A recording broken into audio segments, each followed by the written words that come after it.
1. As is commonly said, this is a true story.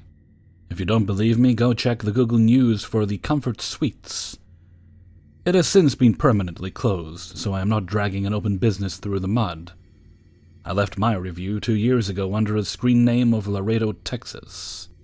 It was 2017, and my husband was to return from deployment. He was in the Marine Corps and had been gone for about 9 months. During his deployment, I was living in Virginia, working as a waitress while at college full-time.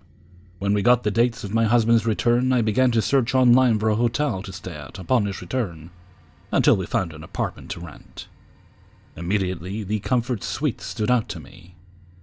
The proximity to the base, where I would be picking my husband up from, as well as the amazing prices, made it seem ideal. Knowing that it would be a night of intimacy, we had been apart for 9 months.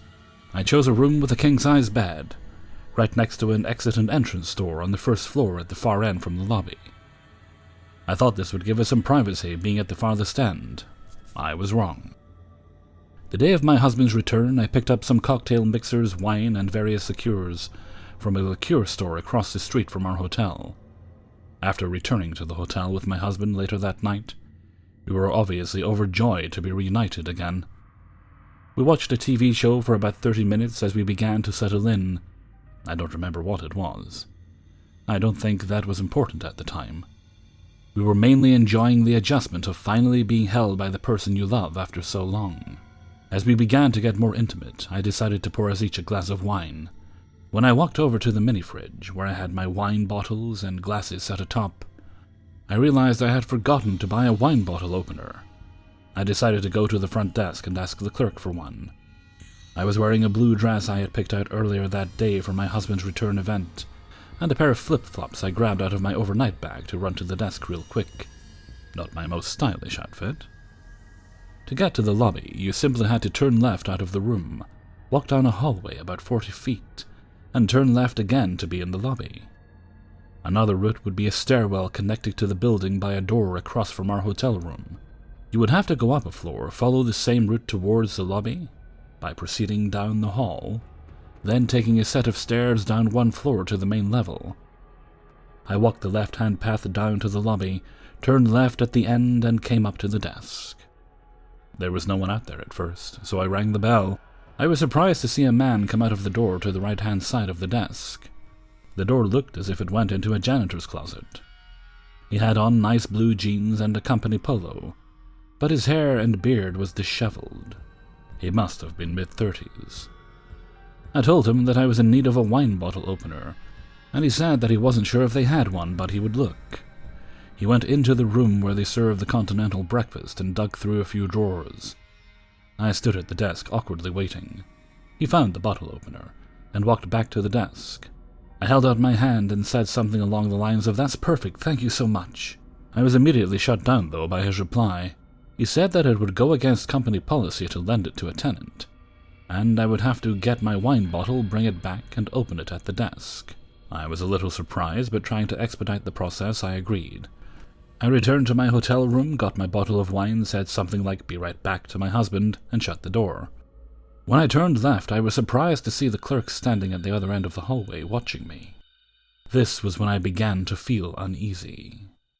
I walked towards him, and he handed me the bottle opener, needing a flat surface to set the bottle on while I worked on screwing into the cork with the opener. I turned left and placed it on the clerk's desk, trying to get it done as fast as possible. It felt unsettling to be struggling in front of him with the opener. All the while, he stood behind me, watching silently. It took me about 25 seconds to get the cork out. I set the opener down on the desk, thanked him, and walked back to my room without looking behind me. After about an hour with my husband, we decided to snuggle in bed together while we watched more TV. It must have been around 10 p.m. at this time. Wanting to keep the drinks flowing and having run out of wine, we needed some ice for cocktails. I was a little tipsy at this point, but not drunk. Since I knew the layout of the hotel, I volunteered for the ice run. I put on my blue dress and flip-flops again, allowing the ties of my dress to trail behind me as I didn't feel like tying them, and headed out once again. To get to the icebox, you had to go up the stairs and go to the end of the hallway, near the staircase that led down to the lobby. I followed this path and got the ice. Being the nearest staircase to the lobby, I decided to take them down to proceed from the lobby, down the hall, and to our door. Once I got to the lobby, I was relieved to see that the clerk wasn't there, meaning I wouldn't have to speak with him again. As I turned right to go from the lobby to the hallway, I was immediately stopped in my tracks. A feeling of something unnatural and just simply wrong flooded me. The lobby boy was standing at the farthest end of the hallway in a shape that looked almost disfigured. I was frozen in pure confusion and fear. Then I realized he looked contorted because he had his head turned. His back was against the hallway wall, his head leaned over to his right, with his ear against our door. I must have made some kind of sound because his head snapped, facing me, with a look of shock and terror that made me panic. In my already tipsy state, my natural reaction was to bolt. I ran back to the lobby and up the stairs I had just moments prior descended. Having no place to go, I ran into the ice room. I slipped on the ties of the stupid dress I was wearing and tumbled into a space between the wall and the ice machine. I stood there, holding my breath for what seemed like forever. I don't know why, but I felt so sure that he must have chased after me. After some time, I snuck down the hallway, cautiously descended the stairs near my door, and got back into my room. My husband had been worried by this time. After seeing him, I began to cry and explained what had happened. He got his clothes on, went to the front desk, and rang the bell several times. Nobody came out. He used his cell phone and called the hotel number, but it just rang the desk phone while we stood there in front of it. We returned to our room with the intent of going back to the desk in the morning. I slept terrified that night. When we returned in the morning, a female desk clerk was there. We explained what had happened, and she said that she would let management know. I wrote my Google review shortly after. About a year ago, I got curious what locations I had reviewed. I saw that review I had left for the Comfort Suites, and decided to call them again to see what had happened. They were permanently closed at that point. I don't know whatever came of this creep, if he was ever held accountable, or what caused the hotel to be closed. Some locals say it was a site of illegal pornography. Some even say sex trafficking. I just hope I never find secret footage of us from that night, and mostly, that I never meet that desk clerk again. 2. My freshman year was a wild time. By wild time, I mean it was the 1 year that I wasn't stressed to all hell, but that's a story for another time.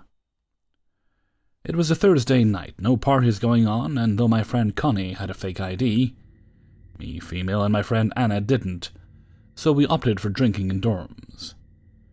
Freshman me had an incredible tolerance compared to me now, 4 years later, so Anna and I gave Connie the money and she went and bought each of us a bottle of wine, on top of some shots.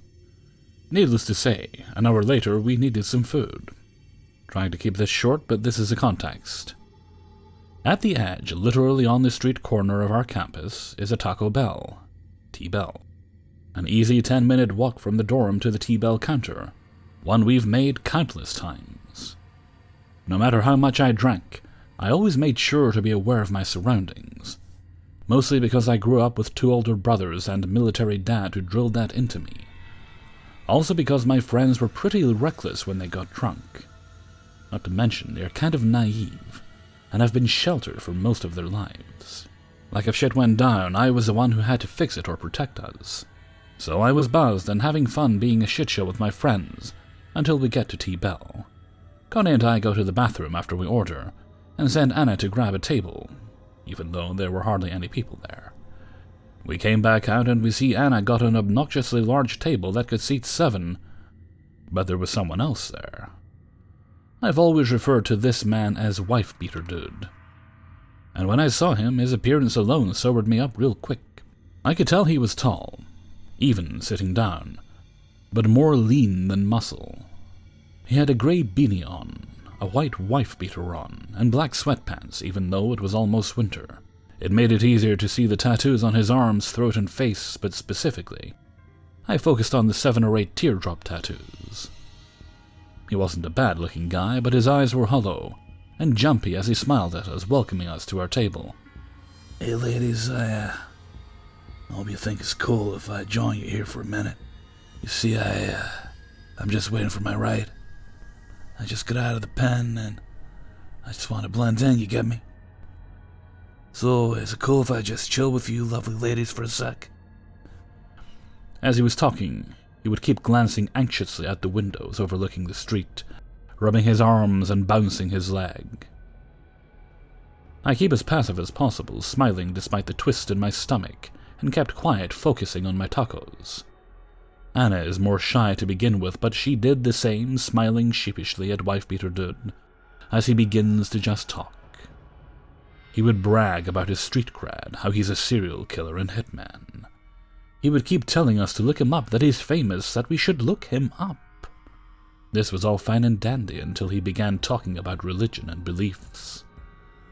My friends are religious, but I'm not, and though I wholeheartedly disagree, I don't engage. Wife-Beater Dude essentially kept saying that he was a man of God and that all gays should go to hell. My friend Connie is a blindingly stubborn and argumentative person, and the only one out of us three that has really been engaging with him. This is when they start to get into a debate over morals and God. He claims that gays should go to hell because it's against the Bible, and in return Connie makes the fair point that murder is also against the Bible as well. At this point, I finally catch her eye and say quietly through my teeth, "Hey Connie, why don't you shut the fuck up?"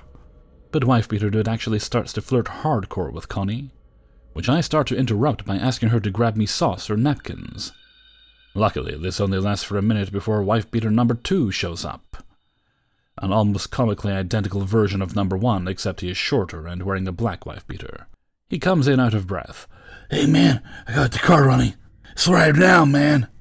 One looks at us and politely extends an invite to come to their crib, smoke and chill, the last part finishing with a thrusting motion. I declined. Before anyone else could say anything, they disappear. Not 2 minutes later, 3 cop cars go roaring down the same direction they went. Was he really a serial killer? Was he really on the run from the cops? What was his name? Even though they kept telling us to look it up, ironically, he never told us what it was. So anyways, Wife-Beater 1 and 2, let's not meet again. 3. The Hester House was a legend, passed down from class to class in my high school over the decades. Students, and even teachers, told a variation of a story about a house belonging to one of the earliest families in our community, in central Pennsylvania, that burned down a century earlier but reappears with the first full moon in October. The story was based on a real house that belonged to a family which owned much of the land in the county, but sold it off for residential and commercial development over the decades. When the house burned down in the 1950s, it took with it the last of the Hester family line. The problem was, no one knew where the house had been. There were some old foundations among the southern slope of Peter's Mountain, but none of them could be linked historically to such a house. The only history was that of the suburban legend, which evolved over the years. The one thing that remains constant was the promise of a treasure hidden under the floorboards in the house. If you found the house while it existed in our realm, you might find cash, gold, and jewels enough to make you rich. Of course, if you didn't get out of the house before it disappeared, you would go with it, and become a ghost inside its walls forever. Of course, this was the excuse used by high school kids over the years to go into the woods, up on Peter's Mountain to camp or have a bonfire, or try really hard to find the house. In the 1980s, it was still a time when parents didn't mind their kids being gone overnight, and none of us had cell phones. Overnight games of Dungeons and Dragons were common on weekends, and my gaming group was led by a kid who lived at the base of Peter's Mountain. He and his brothers loved the story of Hester House, and as October approached that 1 year, he took a break to persuade us to leave our tabletop adventure and go on a real one. We were a group of 6 boys aged 16 to 17, and it was easy for us to tell our parents we were staying over at Cliff's house for a marathon weekend D&D session. Instead, we gathered camping material and agreed to head up the mountain to a small campsite Cliff knew, and as the full moon rose over the mountain, search for Hester House. Of the 6 of us, we lost the 16-year-old for lack of permission, We lost 2 more who chickened out. So the 3 of us remaining had to split the gear, which put us behind schedule for the camp. The woods were damp and leaves were already falling across the trail, making the shallow uphills slippery and steeper climbs treacherous.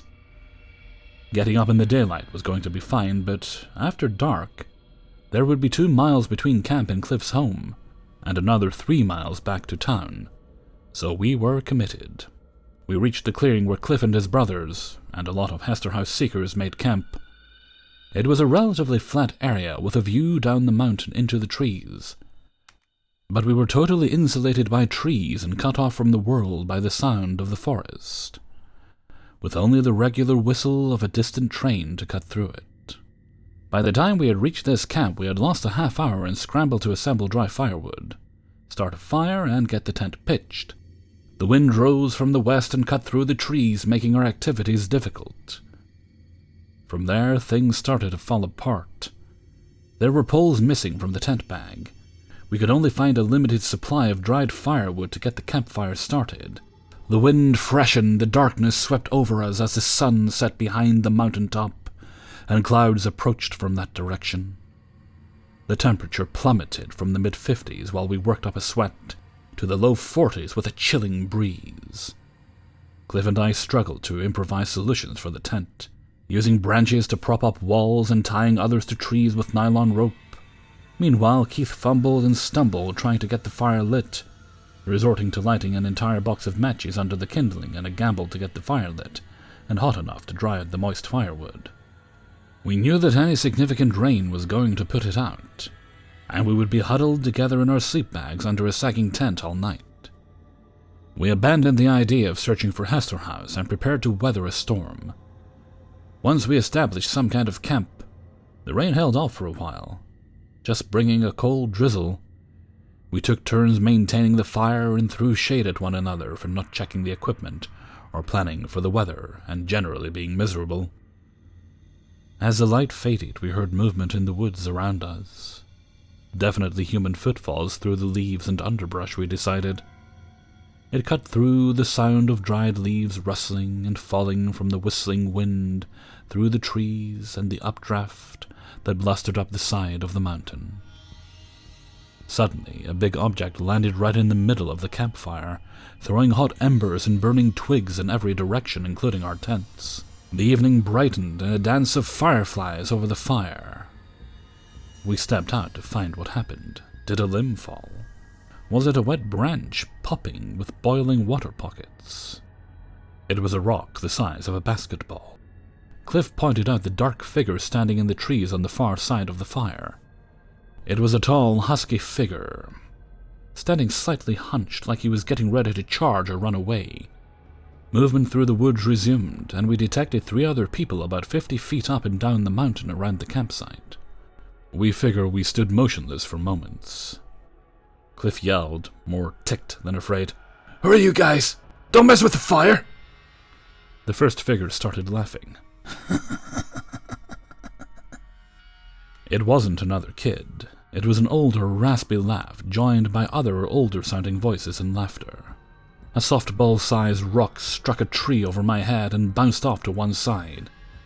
Another sailed over Keith's head and struck the tent, snapping the branch holding up the one side.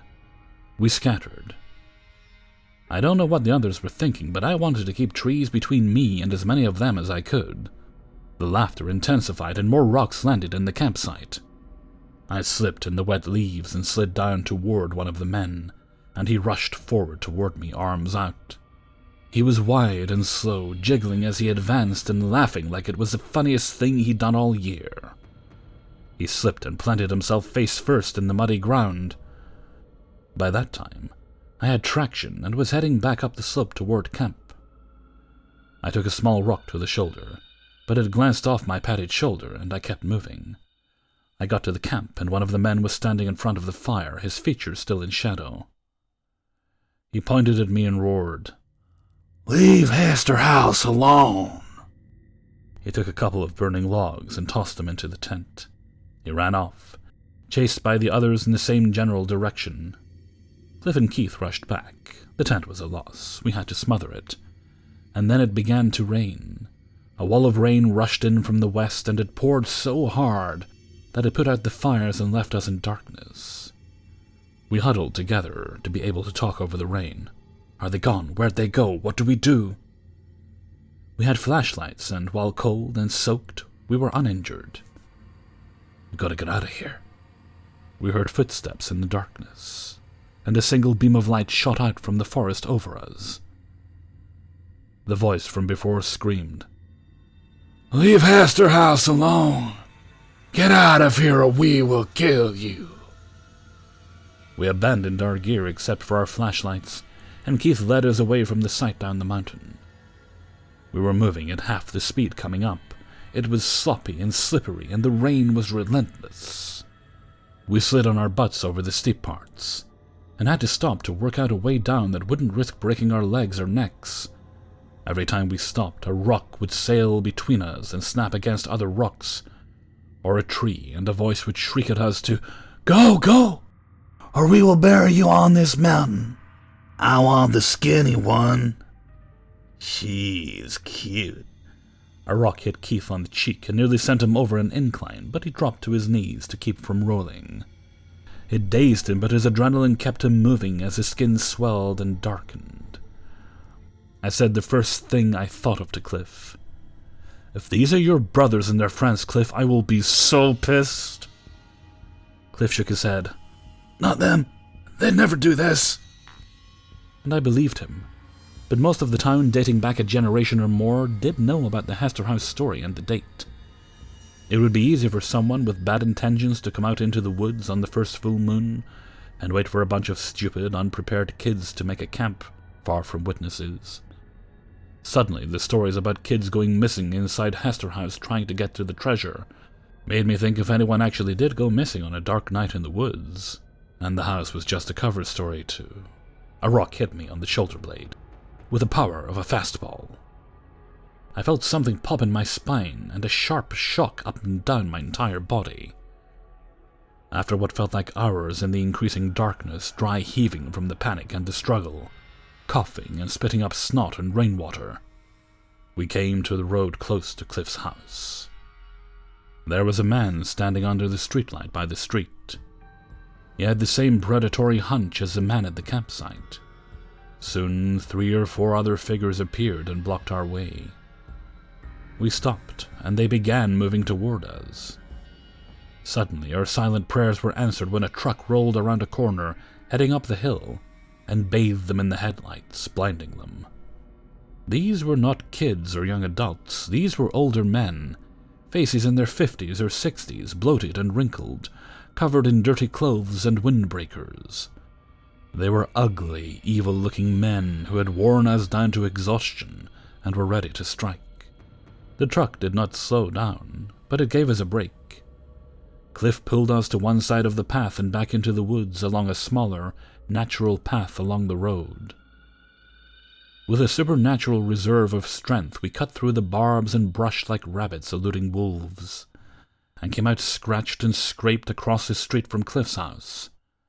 The porch light was lit, and the garage door wide open. Cliff's dad was working on something inside the garage. We heard the men chasing us along the road, but once they saw the lights of the house, they stopped. We didn't stop until we were in the garage yelling to Cliff's dad that there were bad men after us. Cliff's dad called the cops. Cliff's mom took us inside, dried us off, and helped tend to our injuries. The cops never found anyone, but they scolded us for being irresponsible enough to go camping in the woods without supervision or preparation. The sergeant there saved his strongest words for Cliff's parents, effectively ending our weekend D&D games. Prevailing wisdom was that it was probably some old guys who lived over the mountain who just wanted to scare some kids out on Hester House night, and they dismissed our dramatic interpretation of the peril, which was, in their minds, the product of our excitement and hormones.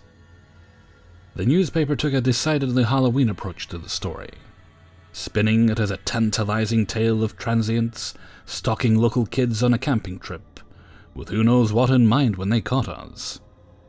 But weird Hester House guardians in the woods, it's been 30 years. But if I'm ever in the neighborhood again, I hope we never meet. Because I'll straight up murder you. Hey everybody, Hellfreezer here, and thank you very much for listening to 3 True Scary Stories, episode 445. And thank you very much to everybody who allowed me to use their stories in this video. Bit of a windy night tonight, which annoyingly doesn't seem to have frightened off the poopers that think it's a great idea to be letting off fireworks late at night. Yeah. It's the 3rd of November. On the 4th, there'll be like the public official fireworks display. And then on the 5th, people will be letting them off irresponsibly themselves. But I guarantee you it'll probably go on right up until after Christmas and New Year, as it always does.